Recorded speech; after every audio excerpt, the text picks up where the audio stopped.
ဒီနေ့တော့ထောပတ်အနံလေးမွေးပြီးဆူဆူအီအီလေးနဲ့စားလို့ရမ်းကောင်းတဲ့ကလပဲနှက်ကလေးအိမ်မှာနှက်စားမှာပဲဖြစ်ပါတယ်။နှက်တဲ့နီးလေးကလည်းရမ်းကိုလွယ်ကူရိုးရှင်းပြီးစားလို့ရမ်းကောင်းလို့ကျွန်တော်ပြန်ပြီးတော့မျှဝေပေးခြင်းပါတယ်။အရင်ဆုံးကျွန်တော်တို့ပဲပြုတ်ဖို့ရအတွက်ရေစင်ထားတဲ့ကလပဲလေးတွေကိုအုပ်ထုံးထဲမှာထည့်ပေးပါမယ်။ပြီးရင်တော့ကျက်သွင်ပြူနဲ့စားနှဲငယ်ရဲ့ရေအသင်းသင်းလောက်ကိုလောင်းထည့်ပြီးတော့ကျွန်တော်တို့ဒေအိုဖုံးလေးကိုအုပ်ခါမီးဖြည်းဖြည်းလေးဖွင့်ပြီးတော့ပဲလေးတွေနူးလာတဲ့အထိကိုပြုတ်ပေးပါမယ်။ပဲပြုတ်တဲ့အခါမှာကျွန်တော်တို့ပဲကိုမပြုတ်ခင်ရေတညာလောက်စိတ်ပြီးမှပြုတ်မယ်ဆိုရင်တော့ကလပဲလေးတွေကနူးတာပို့ပြီးတော့မြန်ပါတယ်။အခုလိုမျိုးကလပဲလေးတွေနူးလာပြီဆိုရင်တော့ရပါပြီ။ပဲနှက်ဖို့ရအတွက်ထောပတ်စီထမင်းစားသွင်းတဲ့လေးစုံကန်ထည့်ပေးပါမယ်။ပြီးရင်တော့စနွင်းမုံလေးအနေငယ်ထည့်ပေးပါမယ်။စနွင်းမုံလေးထည့်ပြီးသွားပြီဆိုရင်တော့ပါလေးတွေထိထားတဲ့ကျက်သွင်နီလေးကိုထည့်ပြီးတော့ကျက်သွင်နီလေးတွေခဏနှန်းရောက်လာတဲ့ထီအောင်ကျွန်တော်တို့စီလေးတက်ပေးပါမယ်။ကျက်သွင်နီလေးစီတက်ပြီးသွားပြီဆိုရင်တော့ကျွန်တော်တို့ဂျင်းနဲ့ကျက်သွင်ပြူထောင်းထားတာထည့်ပါမယ်။ပြီးရင်တော့အယောင်နေမုံလေးအနေငယ်လောက်ကိုထည့်ပြီးတော့အနံလေးတွေမွေးလာတဲ့ထီကိုစီလေးထက်တက်ပေးပါမယ်။ဒီနေရာမှာအယောင်နေမုံကိုမကြိုက်တော့သုံးမပြုလို့ရပါတယ်ကျွန်တော်ကပဲဟင်းရဲ့အယောင်လေးကိုလှစေဖို့အတွက်အနေငယ်အသုံးပြုထားပါတယ်ပြီးရင်တော့ပြုတ်ထားတဲ့ကလပဲလေးတွေကိုထည့်ပေးလိုက်ပါမယ်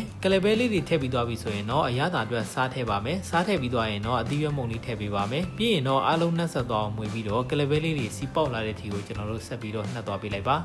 ထောဘက်ကိုနောက်ထပ်ထမင်းစားစွန်းတဲ့နှစုံကန်ထည့်ထည့်ပေးပါမယ်ဒီနေရာမှာထောဘက်မရှိတဲ့သူတွေကတော့ရိုးရိုးစီကိုလည်းအသုံးပြုလို့ရတယ်လို့ကျွန်တော်တို့အုံနိုလေးကြိုက်နေတတ်တယ်ဆိုရင်လည်းအုံနိုလေးနဲ့ထည့်နိုင်မယ်ဆိုရင်တော့ပဲနှက်ရဲ့အရသာလေးကတစ်မျိုးလေးနဲ့ပို့ပြီးတော့စားလို့ကောင်းပါတယ်ပါဝင်ပစ္စည်းအလုံးနဲ့ပဲနှက်ရဲ့အစိုးအီးကိုတော့ကိုစိတ်ကြိုက်အပေါ်မူတည်ပြီးတော့လည်းသုံးဆောင်နိုင်ပါတယ်ဟင်းချက်တဲ့နီးတွေကလည်းတောင်းနဲ့မတူကြသလိုဒေတာလည်းလောက်ွက်ပြပါတယ်ဒီချက်နီးလေးကထောပတ်နှက်မူမွေးလေးနဲ့စားလို့ရမ်းကောင်းလို့ကျွန်တော်ပြန်ပြီးတော့မျှဝေပေးရခြင်းဖြစ်ပါတယ်ကျွန်တော်ရဲ့ဗီဒီယိုလေးကိုလည်းအဆုံးထိကြည့်ပေးလို့အားလုံးကိုကျေးဇူးတင်ပါတယ်ကျွန်တော်နဲ့အတူနောက်ဗီဒီယိုတစ်တွေမှာပြန်ဆုံပါမယ်